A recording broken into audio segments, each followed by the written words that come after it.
Please আমাকে বাঁচা। আমি তোরে কি বাঁচাবো? আমি নিজেই তো বাঁচতে পারতেছি না। আমি নিজে বাঁচতে পারলে তখন বাপের নাম হয়। শুনতে একটা কাজ কর, তুই বাবার পা জোড়া ধরে বল, বাবা এই বিয়ে আমি করতে পারবো না, এই বিয়ে করলে আমি মরে যাবো। বাবা, বাবা এটা কি শুনছি? সুসান, মেয়েটা কিন্তু দেখতে অনেক সুন্দরী।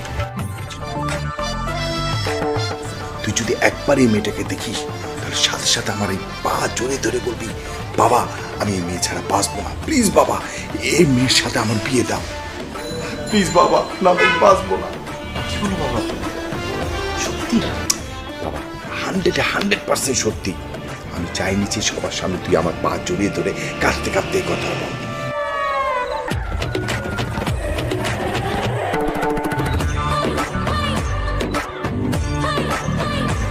নিজের বিয়ের জন্য সবার সামনে আমার পা জড়িয়ে ধরে কাঁদবি, এটা খারাপ লাগবে না?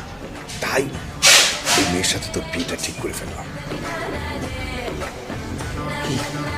ভাই এই মেয়ে বিয়ে করিস না ভাই, একটু সুন্দর নেই, একদম বাজে প্রস্তাব, করিস না বাবা, আরে না, অনেক সুন্দরী মেয়ে। আর ও তোকে হিংসা করছে, ওর চেয়ে তোর বউ বেশি সুন্দর। কি বলাবো? সত্যি? হ্যাঁ।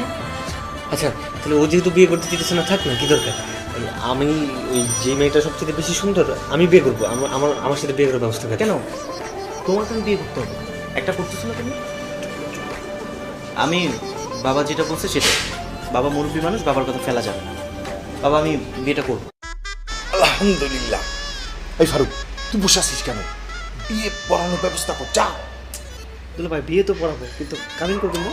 আরে কাবিন পরে হবে, আগে বিয়েটা পড়া, যা।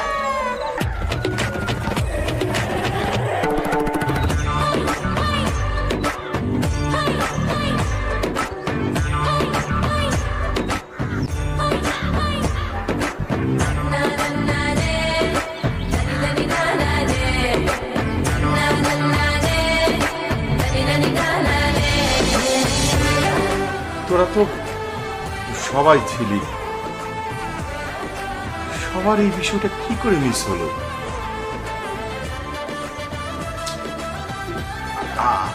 আমরা তো এখন কেউ বলতে পারছি না কে কার বউ। যমজ বোন সেটা ঠিক আছে, কিন্তু ওদের যে এত মিল সেটা তো আমি বুঝতে পারি নাই। আচ্ছা মা, তোমরা কি নিজেরা নিজেদেরকে চিনতে পারো?